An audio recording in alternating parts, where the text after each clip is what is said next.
berantem nih, film nasional lah ya, film berantem nih. Jadi pernah saya lihat itu BTS itu buk buk buk buk itu, terus ini nih buk buk buk buk, apakah ini? Nah ini nyapa, ini tulang, anak tulang. Oh iya, beda ya. Ini juga beda lagi. Oh iya, ini. Oh, apakah yang kita pukul bantal ini kira-kira nih termasuk kategori volley? Iya, volley itu kan bisa apa aja, dari suara mulut juga bisa. Oh gitu. Beatbox soalnya sekarang. Pukulan kali dia. Itu bisa. Orang kan nggak mungkin ditampar beneran, sakit. Gitu ya. Coba, entar. Kurang deket. Harus cetek berapa second dikit langsung gitu. Ini yang direkam. Oh. Iya, bukan suara ini ya. Bukan suara ahnya. Oh iya. Ahnya yang di film, di aktor. Ini kira-kira kena apa nih? Inilah kira-kira. Ini beda. Itu. Ditempeleng juga beda, Pak. Mau dipraktekin. Dipraktekin di sini lebih jelas. Pas. Yang ada rambut nggak ada rambut. Itu ya. Beda. Ternyata volley ini sangat penting ya ternyata dalam elemen dalam sebuah film itu ya. Itu akan mengalami ketergangguan bagi si penonton. Contoh, misalkan kita lagi nonton sebuah film yang secara realitasnya itu harusnya ada tapak kaki. Tapi ketika kita nonton, cuma suara dialognya doang. Tapi kaki gimana? Terus lagi nampar nggak ada suaranya kan? Nah itu bagian dari psikologis dari si penonton akan berubah. Benar juga. Seperti itu. Jadi kan kita masa suara pukulan kedengaran, suara langkah kagak. Nah, aneh gitu. juga, Bro. Jadi Jangan-jangan dia injek rumput jadi nggak kedengaran. Suara atau nggak nginjak sama sekali. Ngambang, jangan-jangan setan kan. Aneh juga kalau ada kuntilanak tapi ada suara langkah gitu. Cetok, cetik. Aneh dong, berarti bukan kuntilanak ini. Kuntilanak tuh kalau jalan nggak ada bunyi. Jadi dia ngambang. Nah, ini kalau sound designernya kurang peka ini sama temanya bisa dikasih langkah kuntilanak. Jadi bohongan kuntilanaknya. Salah berarti gitu. Iya. Misalnya kuntilanak nabrak pintu. Kalau bunyi ceduk, berarti soundman-nya salah. Salah. Wong kuntilanak masa nabrak pintu ada bunyi sih? Kan enggak kan, tembus tembok ya tembus aja gitu. Biar terlihat realitasnya, dari film itu ya. Namanya kuntilanak masuk nabrak pintu bunyi sih. Oh iya. Ya kan salah satu fungsi suara adalah membentuk sebuah film. Iya. Sebentar, jadi volley ini spesifiknya itu dilakukan di yang bagus itu di studio atau di luar ya? Nggak ada yang bagus, nggak ada yang jelek. Jadi ya volley itu adalah sound effect yang dibuat berdasarkan gambar, sesuai dengan gambar. Jadi berbarengan. Bisa dilakukan di luar studio atau bisa dilakukan di dalam studio. Tapi kebanyakan yang dilakukan itu di dalam studio. Kalau di luar studio lokasi syuting dia. Bukan. Itu adalah wilayah orang misalnya Audiopos. suara hutan, masa lu di dalam ruangan? Misalnya kita mau bikin suara raksasa atau suara yang pengennya lebih berat. Misalkan kita bisa pakai batok kelapa atau batok kelapa, sebatang kayu atau suara bom. Jangan Kelihatan gua. jangan minggir sedikit, mundur sedikit. Merapat sama opa, Kelihatan profil. Kelihatan kok. Kelihatan nih. Oke. Tapi mana tuh? Ya udah. Tadi batok kelapa. Ya, misalnya kalau ya itu salah satunya, misalkan mau buat suara tapak kuda bisa pakai batok kelapa. Gitu. Atau misalkan suara robot atau suara King Kong atau apa, itu kan ngambilnya di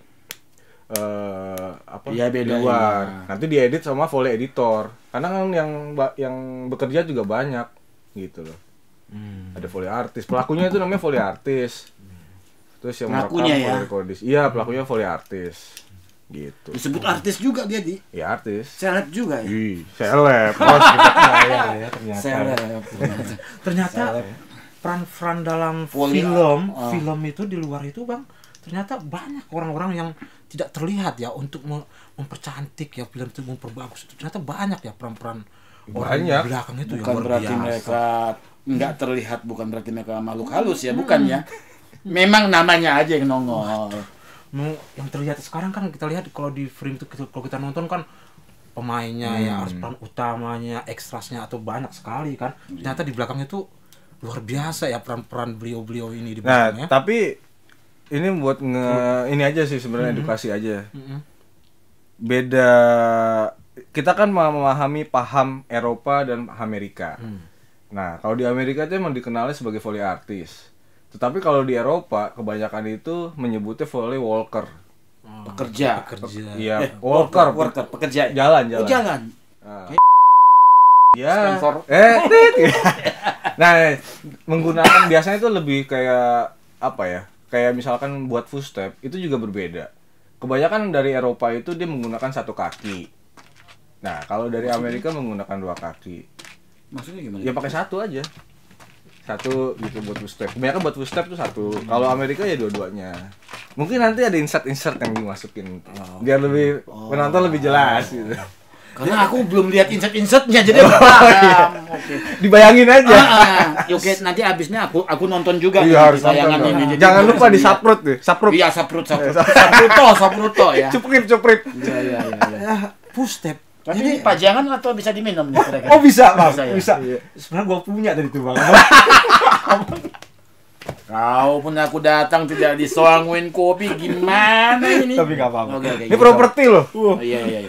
Terus. Tapi footstep tadi sama berarti apa kategori volley juga ya namanya footstep? Iya. Oh, itu. Sama. Oh iya, jadi ini saya mau nanya ke kayak tadi kan cerita volley dalam sebuah film itu sangat penting ya.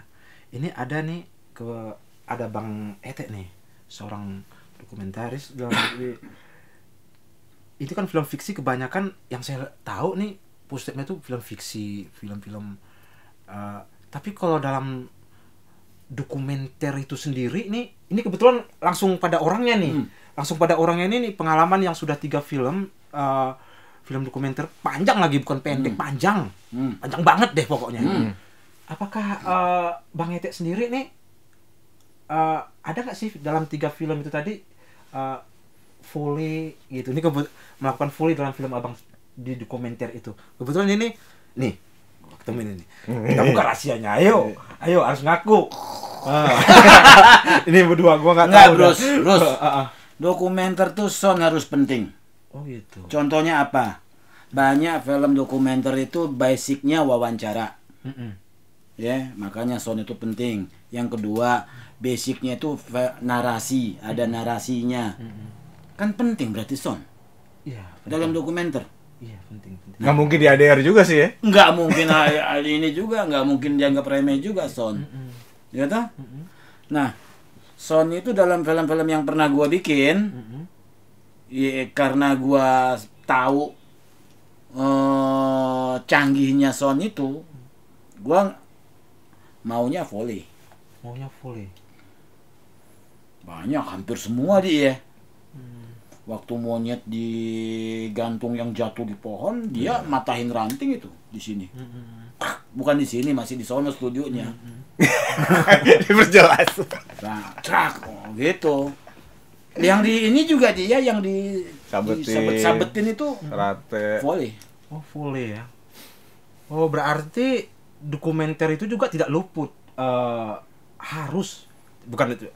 maksudnya nih kita lakukan, jadi tidak luput dari volley juga ya berarti bang ya. Loh, kalau misalnya gua nggak dapat suara dia, misalnya waktu tuh adegan salah satunya waktu di Tarling dia, itu Kiai Oki lagi minum glek, itu tuh volley. Karena gua pingin suaranya glek. Oke. Saat itu pas syuting memang nggak ketangkep sound mic-nya aku. Jadi aku maunya ini harus ada karena lucu memang saat minum gluguk karena dia kan latihan nyanyi udah capek banget gitu. Terus sepeda itu kan long shot jauh banget, wide. Gua maunya ada suaranya, kikuk. Namanya juga sepeda ontel ya di desa, pasti berisik dong bunyinya, ngikuk ngonyek. nggak mungkin lah. Nah, gua minta ada suara soundnya.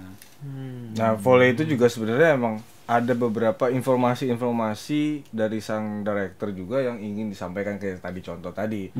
Yang dia mau ceritain apa sih gitu loh. Jadi penonton tuh mau ngerasainnya apa, itu juga bisa kita sampaikan melalui dengan namanya Foley. Seperti itu. Jadi memang kita membuat itu seolah-olah semua yang terekam itu pada saat syuting. Nah, jadi emang nggak ada dilebihkan, nggak dikurangin. Jadi penonton itu menonton, emang seakan-akan itu pada saat syuting ya itu kejadiannya seperti itu udah. Gitu. Padahal itu sih sebenarnya nggak ada waktu.